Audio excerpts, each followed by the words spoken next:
오늘 묵상할 본문은 고린도전서 11장 2절에서 16절까지입니다. 본문에서 바울은 공적인 예배의 질서와 관련한 교훈을 한다. 남성이 예배 시간에 머리에 무언가를 쓰는 문제와 더불어 여성이 너울을 쓰지 않는 문제를 함께 다루고 있다. 이건 당시의 사회적 규범, 전통과 연관되어 있었다.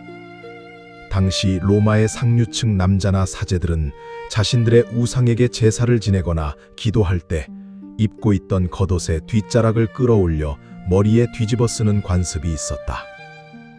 라틴어로는 이를 카피테 벨라토라고 부른다.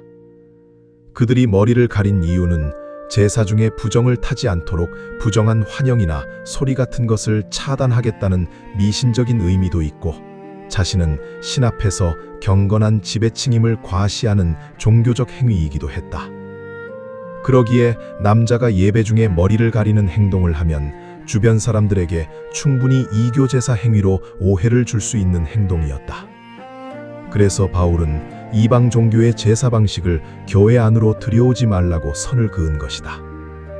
반면 여인의 경우 공공장소나 예배 모임에 갈 때 머리에 너울을 쓰는 것이 정숙함과 결혼한 여성으로서의 명예를 나타내는 문화적 기준이었다. 머리를 풀어 헤치는 것은 당시 이방 신전의 창녀들이나 하던 행동이었고, 남편과 사회 질서를 무시하는 방종한 행동으로 여겼다. 문제는 일부의 여성 성도들이 그리스도 안에서의 자유를 오해하여 예배 시간에 수건을 벗어버리기 시작했다는 사실이었다. 이는 교회 내부는 물론이고 교회 밖의 사람들까지도 교회가 가정의 질서도 파괴하고 부도덕한 사람들이 모이는 곳으로 오해를 줄 만한 행동이었다.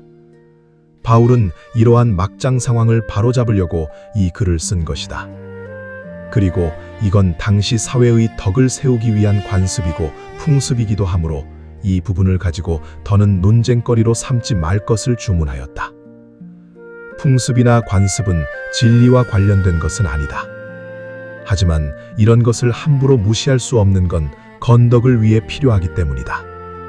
그리스도인이기에 기존의 관습이나 풍습 혹은 전통 같은 것을 따를 필요가 없다고 해서 튀는 행동을 하는 것은 얼마든지 사람들의 눈살을 찌푸리게 만들거나 좋지 못한 이미지를 줄 수도 있다.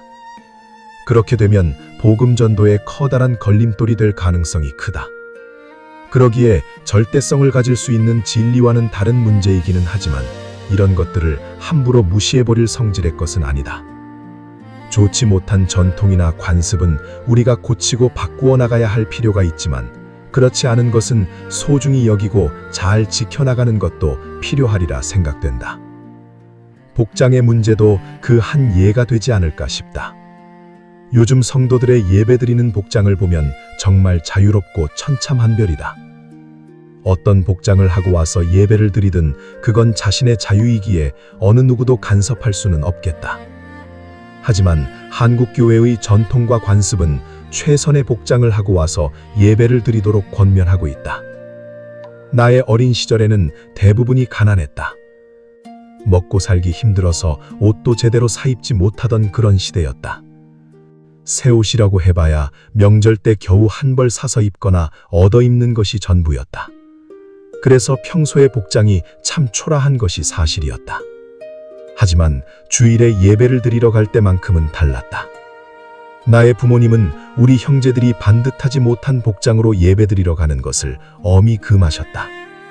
그래서 비록 난무하지만 빨래하고 달인 깨끗한 옷을 입혀서 교회로 보내셨다.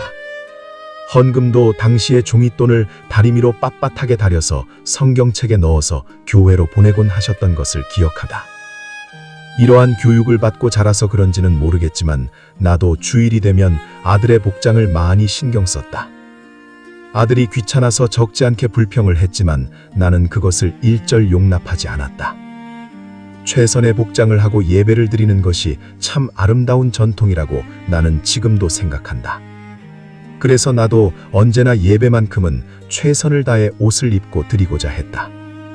옷이 사람을 만든다고 하는 말도 있지 않는가? 옷은 그 사람의 마음 상태와도 직결되어 있다고 나는 생각한다.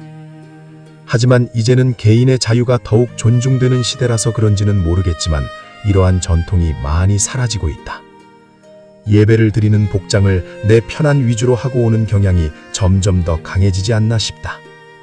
그래서 가끔은 눈살을 찌푸리게 하는 복장을 하고 예배를 드리러 오기도 하고 너무 무성의한 복장으로 예배에 참석하기도 한다. 자고 일어나서 까치진 머리를 한 채 오는 젊은이도 본 적이 있고 운동복에 슬리퍼를 신고 오는 경우도 보았다. 그렇게 예배를 드린다고 해서 죄가 되는 것도 아니고 문제가 되는 것도 아니다. 하지만 영과 진리로 드리는 예배의 관점에서 볼 때 과연 걸맞은 것인지는 생각해 볼 일이다. 최선의 예배란 모든 면에서 정성을 다한 예배를 말하기 때문이다. 다른 사람의 결혼식이나 장례식 혹은 잔치집을 갈 때 보면 제대로 복장을 갖추고 간다. 그게 예의이기 때문이다.